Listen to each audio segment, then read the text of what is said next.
बारिश अभी रिमझिम शुरू हुई थी। दरवाजे पे तभी नॉक होती है। मैं घर पर अकेली थी, थोड़ा सहमी, लेकिन बारिश का मौसम, कोई राहगीर की भी मदद करनी चाहिए, क्योंकि मुझे पता था आज रात मेरे पति तो आएंगे नहीं, तो कोई राहगीर ही हो सकता है। यही सोच मैं दरवाज़ा खोलने चली गई।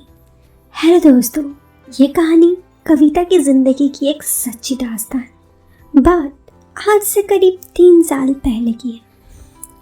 2019 चल रहा था उस वक्त। हाँ, यही कोई सितंबर महीना। और आज कविता की शादी को पूरे 2 साल पूरे हो चुके थे।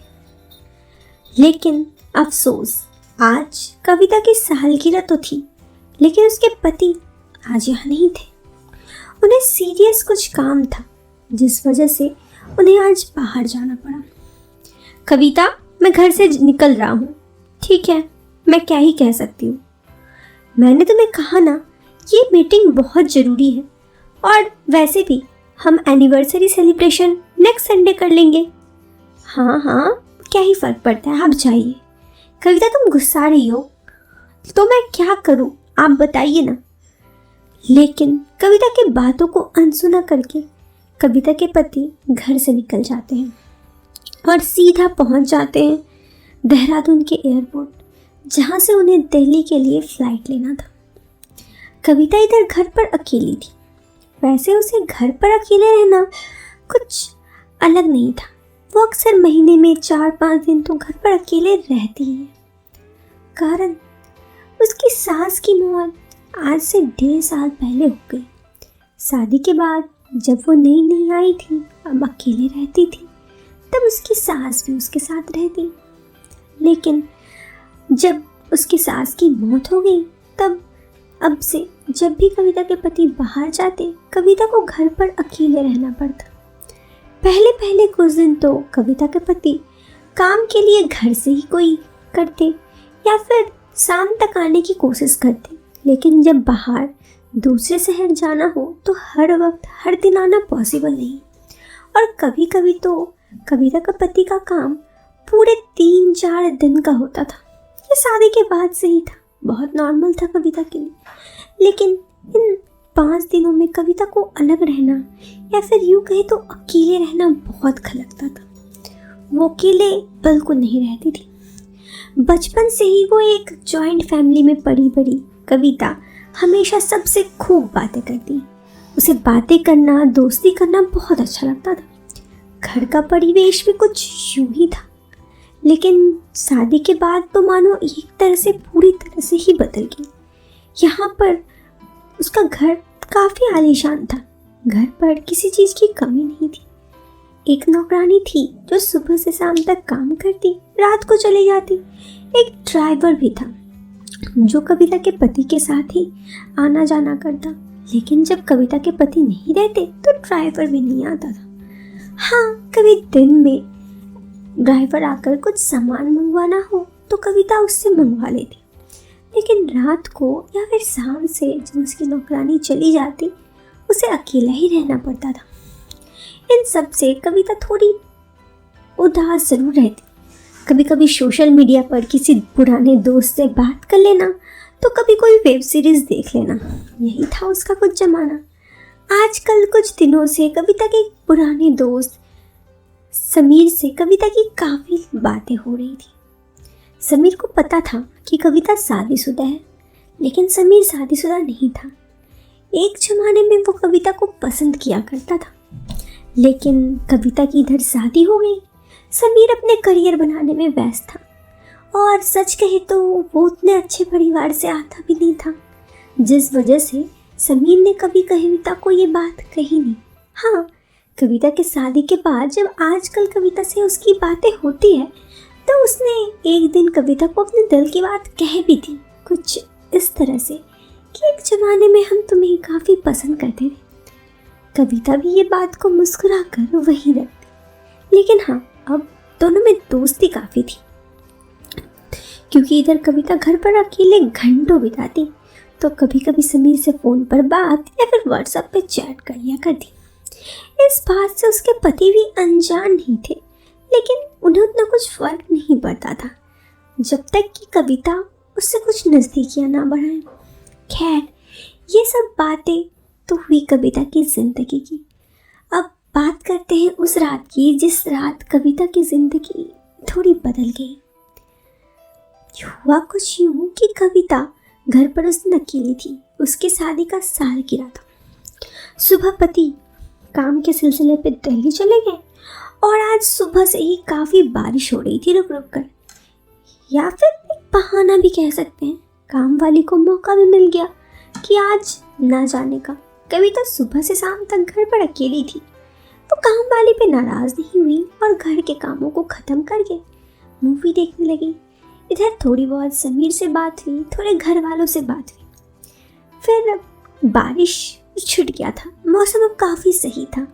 हल्की धूप भी आ रही थी और एक इंद्रधनुष भी प्यारा सा बना हुआ था।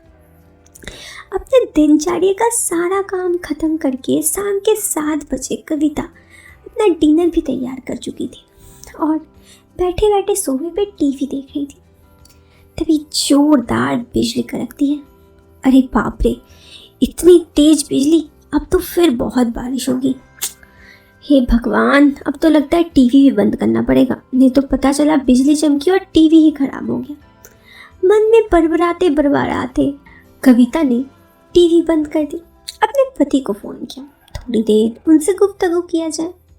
हेलो, हाँ क्या हुआ? वो मैं कह रही थी बारिश हो रही है। हाँ, वो सुबह भी हो रही थी, लग ही रहा था बारिश होगी। बस मैंने ऐसे ही कॉल किया था। ठीक है कब्बू, अभी फ़ोन रखता हूँ मैं, अभी मैं मीटिंग में हूँ। इतना कहकर कविता के पति ने फ़ोन रख दिया। कविता नाराज़ तो नहीं हुई, खैर क्या ही कर सकती थी। घर पर ही फिर जोरदार बिजली चमकी। अब रिमझिम बारिश भी शुरू हो गई थी। उसके घर का गेट नॉक होता है। अरे, इस वक्त कौन है? हे भगवान, जरूर कोई राहगीर होगा जो बारिश में मदद के लिए आया होगा। देखती हूँ। मन में ये बात बड़बड़ाते बड़बड़ाते कविता गई दरवाज़ा खोलने। सामने देखा तो कोई अनजान सा चेहरा था। जी कहिए। वो मैडम, काफ़ी तेज़ बारिश हो रही है। मैं बाइक से स्पीड से तो जा रहा था, लेकिन देखिए ना, बाइक ख़राब हो गई। क्या मैं थोड़ी देर बारिश रुकने तक आपके घर पर रुक सकता हूँ? कविता थोड़ा सोची। घर पर अकेली थी वो। फिर न जाने क्या हुआ। ठीक है, आप अंदर आ जाइए, आ जाइए। और कविता ने उसे ड्राइंग रूम के हॉल में ले गई। आप यहाँ बैठिए, मैं आपके लिए कुछ कपड़े लेके आती हूँ। ये लीजिए टॉवल, तब तक पोंछ लीजिए। इतना कहते हुए कविता अपने कमरे के बेडरूम में चली गई। सोचा क्या कपड़े दूँ। इतना सोचते सोचते उसने उस राहगीर को अपने पति के ही एक जोड़ा कपड़े निकाल के दे दिए। लेके आके कही, लीजिए इस कपड़े को चेंज कर लीजिए, आपके कपड़े पूरी तरह से भीग गए हैं। अरे इसकी कोई ज़रूरत नहीं है, मैं थोड़ी देर में निकल जाऊंगा। आप कहाँ जा रहे हैं? मैं जा तो यहाँ से काफ़ी दूर रहा हूँ। अरे तो आप बारिश में जाएंगे तो भीग जाएंगे, जाइए कपड़े बदल लीजिए। राहगीर भी अब कुछ ना बोला और कपड़े बदलने चला गया। जब वो कपड़े बदल कर आया तो कविता अवाक रह गई। वो उसके पति के ड्रेस में ही, पति के पहनावे में ही उसके पति से भी ज़्यादा खूबसूरत लग रहा था। कविता उसकी तरफ देखी और एक टक देखते रही। फिर उसने कहा, अरे आप आ गए, बैठिए, मैं आपके लिए चाय लेकर आती हूँ। अरे मैडम साहब, इसकी कोई ज़रूरत नहीं है। अरे ज़रूरत नहीं है कैसे, कोई आदमी ही आदमी की मदद करता है ना। रुकिए, मैं आपकी अभी मदद करता हूँ, आप बैठिए और मैं चुपचाप मन से चाय लेकर आती हूँ। राहगीर भी कुछ नहीं बोला और बैठ गया। कविता गई और जाकर तुरंत ही कमरे में, किचन में जाकर एक कप चाय बना कर लेके आई और चाय लेके आते ही उन्हें देते हुए दी और एक चाय अपने पीने लगी। और बताइए, आप इधर से, अक्सर मैं इधर से आता जाता रहता हूँ। आज बारिश हो रही थी अचानक से, जिस तरफ से मैं आ रहा था उधर से बारिश नहीं हो रही थी, इसी यहाँ बारिश होने लगा। अच्छा, मैं समझ गई। आप बैठिए ना, कुछ देर में बारिश छूट जाएगी और नहीं छूटी तो आप यहाँ भी रुक सकते हैं। अरे नहीं, आपके घर पे लोग होंगे। नहीं, मेरे पति आज आने वाले नहीं हैं, आप चिंता मत कीजिए, आप बैठ जाइए। न जाने क्यों उस राहगीर की आंखों में एक चमक आ गई। कविता के मन में भी बहुत कुछ था, उस राहगीर को देखकर न जाने क्यों उसे कुछ याद आ रहा था, कुछ हल्की बातें। उसके चेहरे पे एक प्यारी सी मुस्कान भी आने लगी। लेकिन ज़िंदगी के इस पड़ाव में कुछ गलती कर देना भी बहुत बड़ी गलती है और अपने आप को संभाले रखना ही ज़िंदगी का उसूल। ये सोचकर उसने राहगीर को खाने के लिए पूछा। राहगीर भी खाना खाया और फिर कविता तुरंत ही अपने दूसरे कमरे में चली गई, क्योंकि उसे पता था वो जितना देर उस आदमी को देखेगी वो उसकी तरफ अट्रैक्ट ही होती रहेगी। बारिश छूटने के बाद दूसरी सुबह जब कविता उठी तो राहगीर जा चुका था। अफसोस कि वो अब उसका चेहरा कभी देख भी नहीं सकती थी, लेकिन उसके चेहरे की वो आंखें वो कविता कभी नहीं भूल सकती। तीसरे रोज उसके पति आ गए और ज़िंदगी फिर एक तरफ से दौड़ पड़ी, लेकिन ये यादें उसकी ज़िंदगी में एक ठोस बदलाव ला गई। कहानी यहीं पे ख़त्म होती है। तब तक के लिए दोस्तों आप कहानियाँ सुनते रहिए। Bye bye.